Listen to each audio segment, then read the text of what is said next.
सो hello दोस्तों, welcome back to new to video and parrypona सबको। जो आज की वीडियो है ये काफ़ी इंफॉर्मेटिव होने वाली है एंड काफ़ी ज़रूरी होने वाली है आप लोगों के लिए। बिकॉज इस वीडियो में अभिषेक भाई जो हैं वो पहले वीडियोस में आए हुए हैं। उन्होंने प्रॉपर लीजिंग के बारे में बताया कि यहाँ पे ओंटारियो हाउस लीजिंग कैसे होता है, क्या होता है एंड क्यों इम्पोर्टेंट है, पीआर में क्यों काम आती है, या और भी जितने भी यहाँ पे है क्यों लीज काम आता है। सो प्लीज़ वीडियो को पूरा देखना। यहाँ पे अभिषेक भाई है, he is a property manager, property dealer, इनकी खुद की कंपनी है। So he knows about it and video में इन्होंने पूरा एक्सप्लेन किया अच्छे से। So please I beg you, I request you कि वीडियो को पूरा देखना, ताकि जब आप यहाँ पे इंडिया से यहाँ पे आओगे तो आपको लॉज एंड रेगुलेशन का ना पहले से पता रहेगा। Okay, I don't think so कि ऐसी वीडियो पहले किसी ने बनाई होगी, बट ये वीडियो आज बनी है एंड ये काफ़ी इन्फॉर्मेटिव वीडियो है। पूरा ओंटारियो हाउस लीजिंग के बारे में, एक एक लॉ के बारे में बात किया है, और लीज में और जो ओनर या टेनेंट के क्या एक्सपेक्टेशंस होते हैं, हर एक चीज़ के बारे में हमने डिटेल में बात की है। सो वीडियो को पूरा देखते रहना। Okay, so guys, now he is going to tell you the importance of lease and how lease works and everything, because this is very important. It's very important. In Canada everything goes by law, so please Abhishek bhai, Sure. proceed with it. So this is the standard lease document. Okay. Okay. Where any property you go, people can obviously have their own personal leases. Like I know a few property management company, a few apartment companies, they make their own lease, which is also legal.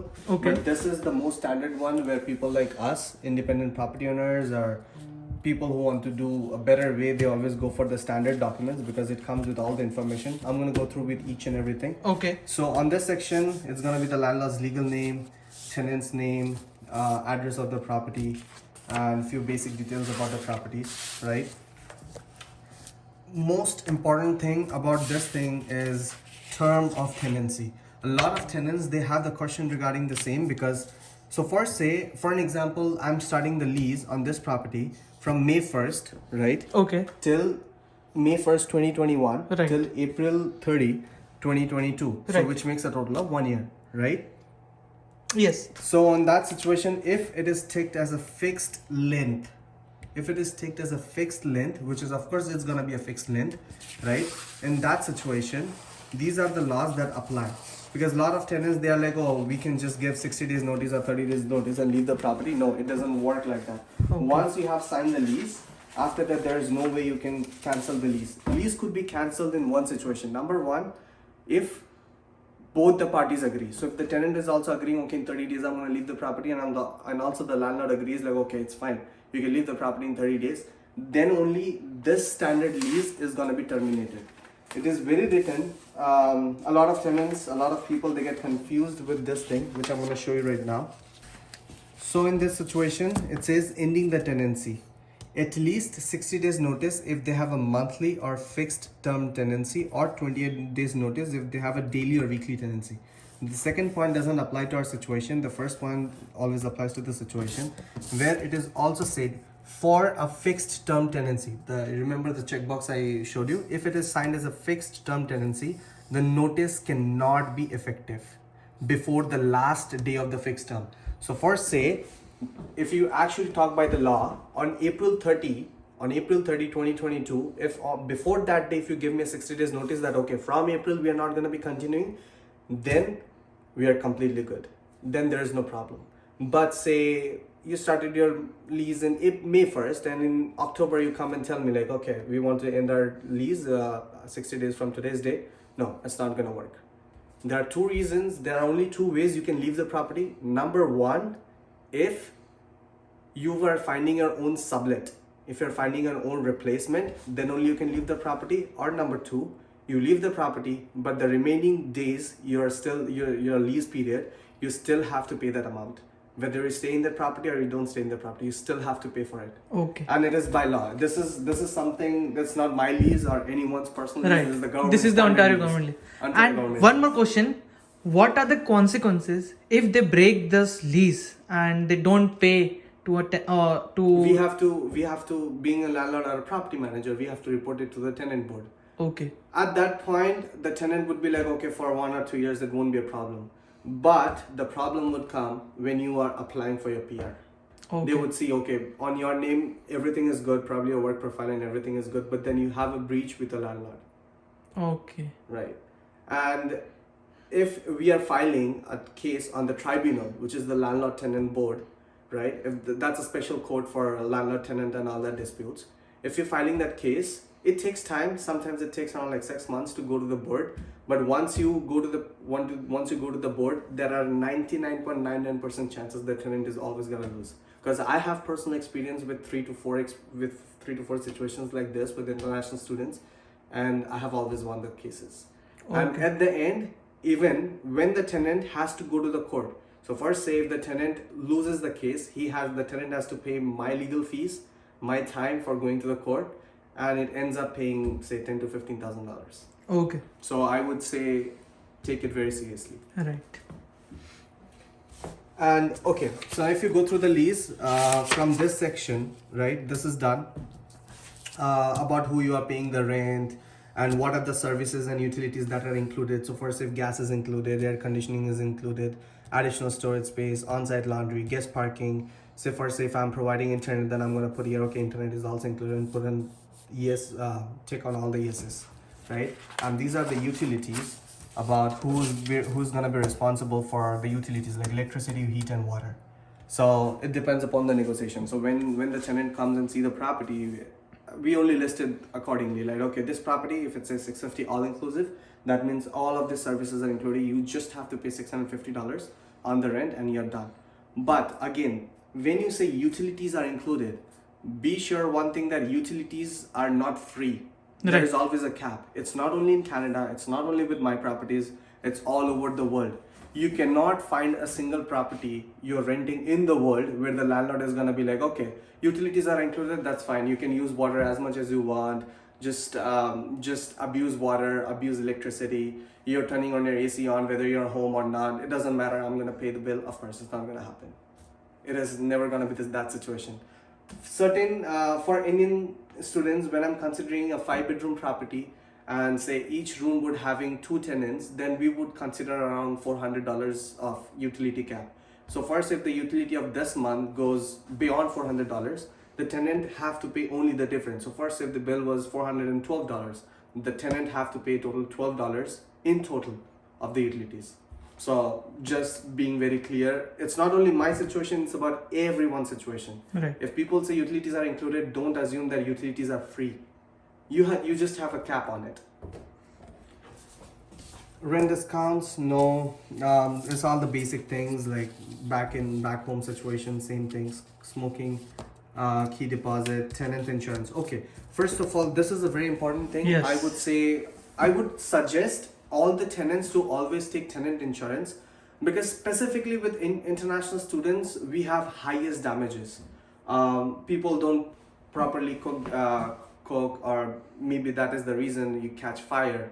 Number 2, in Canada, so this is a sink, right?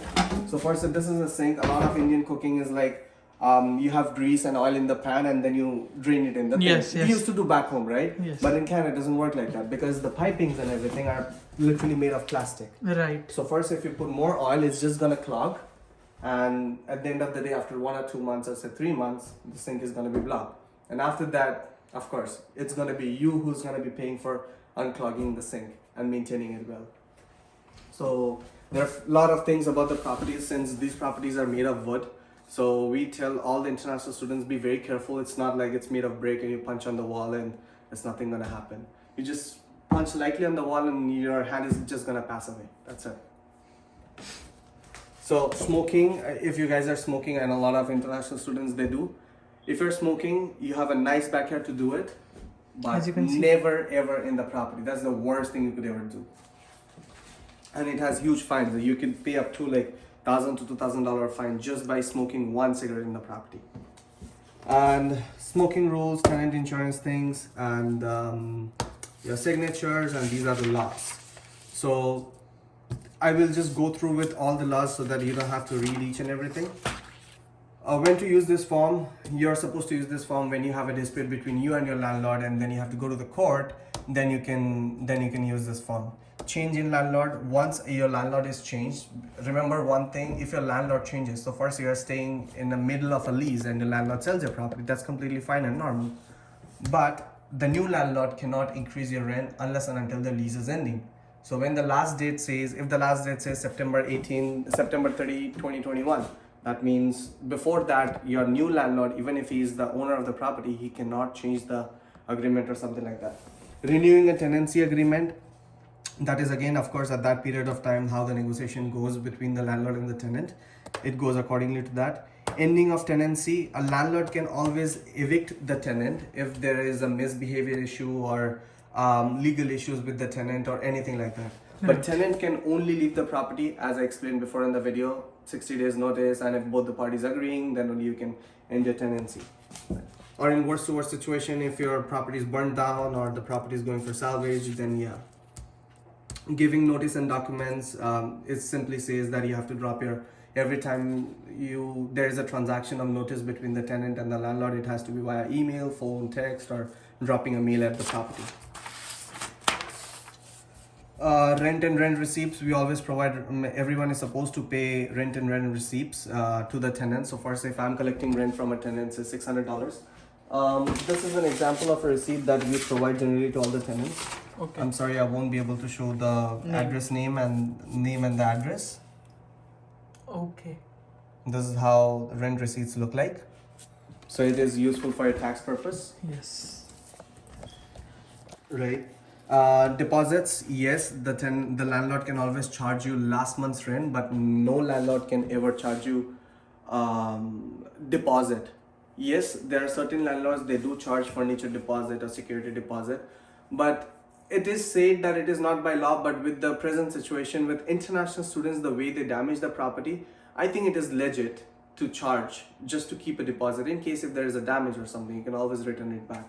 Though we don't charge, but since with the international students, we would like to charge it, but against the law, we cannot do it. Rent increase and decrease. So rent increase and decrease, the landlord can only increase or decrease the rent if there is any norms with the municipal taxes or anything, which again, it's a very vast topic, but in short, you can only increase the rent once a tenancy is done. After that, if the tenant wants to continue the rent, there would be a rent increase, but it would be going according to the guideline. So for say this year, the guideline was 2.8%. So for say if I'm paying rent of $1,000 a month, if I'm continuing the same property for the next year with the new lease, so for say $1,000 plus 1.8%, which is gonna be nominal like $18 or say 100 something dollars, which is I think very much nominal. But the landlord cannot be like, okay, you want to continue a lease, okay, pay me another $500 extra just because you want to continue a lease or you like the place. Or the lease or the landlord can increase the amount. So first, if I promise my landlord that okay, in this unit I'm just gonna be by myself, but tomorrow after 2 months I realize, the landlord comes and realize, oh, okay, with Abhishek there are other 2 people as well who are staying with them. At that point, of course, the landlord can increase the rent, and if you fail to say pay that amount, the landlord have definite rights to evict you from the property. Maintenance and repairs. There is one thing that is very common, which is not effective in India. It says here, the tenant must pay the rent even if they have problems with the maintenance and repairs of the unit properly. So for say in worst to worst situation, the ceiling has fallen down, right? The ceiling has completely fallen down. You're still staying at the property. You cannot see your landlord be like, first fix the ceiling and then only I'm gonna pay the rent. In that situation, if you do that, you are in trouble. You are in big trouble. Okay. No matter what, you cannot stop the rent. The rent has to still come. Okay, after that, say in a period of time, so first if it's a ceiling thing, you cannot expect that someone can come and fix the ceiling in like 30 minutes or say even 2 days. It's gonna take days to fix the ceiling. People are gonna come, inspect, and a lot of things are gonna happen. So you have to understand a certain amount of time. But if your landlord feels, say for 6 months, the ceiling is just like that, right? It's completely fallen off and there is no actions taken for that ceiling. And in that situation, you still pay the rent, but you can always take this lease and file a case against the landlord in the tribunal. That is how you do it. Never ever stop the rents. A lot of tenants, they have problems with this and they always ask me how to do it, but this is the actual way. And harassments, common law, discrimination, common law, landlord's entry. Okay, this is very important. No landlord cannot come into your property without giving you notice. The notice period is 24 hours. If the landlord is a part of the property, if he's staying in the property, of course there is no notice that is required. But anytime the landlord wants to come into the property, he has to give you at least 24 hours of notice. Yes, the only exception where the landlord can come into the property without giving a notice is if there is an emergency maintenance. So first say tap is leaking, constant leaking, the water is just dripping and it's not stopping. At that situation, it's called an emergency because water won't stop, and in that situation itself, the landlord can come into the property without a notice. Pets, about pets, guests, you can always have guests in your property, and smoking rules and all that stuff. So this is the rest of the things is very basic. Okay, so this was all about the Ontario's standard lease. And I hope after this video many students who had doubts about what about the lease. Because I have also realized I didn't see appropriate video or appropriate tutorial where tenants, in international tenants, they are not told about how lease system works. Yes. First thing, never, if someone says we don't want to sign a lease, don't go for that. Today probably you're gonna have fun, be like, okay, we are not signing a lease, we are not bound to any contract or something. That is fine for today. But the day when you go for a PR, when I was applying for my PR, at that time they asked me from the day I landed to Canada about my every transaction. How much did you pay rent? If you paid rent, how much was the lease? Where is the lease? Submit all the leases from all the properties you actually stayed. Right. Yeah. Likely question to be asked. A lot of friends of mine, they were not asked about this question, but what if you're asked? You have a lease, you have rent receipts. Without having a lease, you cannot get a rent receipt. If there is no rent receipt, you're not enjoying the benefits of the tax returns and all that stuff. And it is really important to show because, of course, in 3 years, the government once is going to ask you like, okay, you are in Canada for 3 years. Where is your rent receipt? Where are you staying? In the bus stop? Right. So these are about this lease. On this section, it says, where is the page? I think I missed that page. Okay, it says the landlord and tenant may want legal advice before agreeing to any additional terms. So it is additional terms and conditions where we have this. A landlord or the property manager can always add additional terms and additional documents to your lease about how many occupants you can have in the property, what are your responsibilities and duties, how the insurance thing is going to work out, entry and exit of the unit, then care of the unit, termination of tenancy, disposal of property and all that stuff. Which generally tells about, okay, if you're coming to the property, it doesn't work like India, right? That, okay, in India we used to have maids and servants where people used to come and do your garbage and everything. You do your garbage, you have to clean your own garbage. Yes. There are garbage days if you're staying in a property, not apartments. If you're staying in an independent property, you have to do your garbage days on appropriate time and you cannot leave your unit messy and all that stuff. So be careful, and there are certain things, for say, if there is any damage caused by you in the property, of course you are the only one who's gonna pay for it. right. That's fair, I guess. Yeah, that is a thing. And all the units you have to clean your own house, Yes. everything, because no one is coming here, as you mentioned earlier.